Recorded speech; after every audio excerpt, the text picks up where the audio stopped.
ഇസ്രായേലാണ്. ഈ രണ്ട് രാജ്യങ്ങളാണ് ഇന്ന് ലോക സമാധാനത്തിന് ഭീഷണി.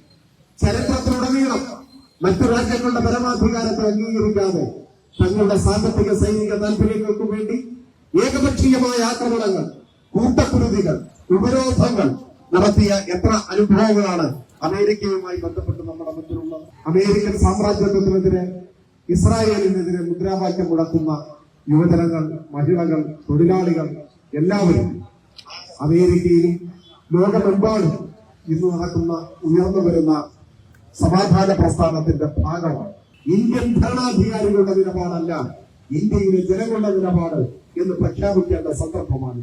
നാം പൊരുതി വീഴുന്ന മനുഷ്യർക്കൊപ്പമാണ്, ഏകപക്ഷീയമായി ആക്രമിക്കപ്പെടുന്നവർക്കൊപ്പമാണ്. അമേരിക്കൻ സാമ്രാജ്യത്വത്തിനെതിരായ അതിശക്തമായ മനുഷ്യ സ്നേഹത്തിന്റെ നിലപാടിനോടൊപ്പം നമുക്ക് കൈകോർക്കാം എന്ന് ആശിച്ചുകൊണ്ട് ഞാൻ എന്റെ വാക്കുകൾ അവസാനിപ്പിക്കുന്നു.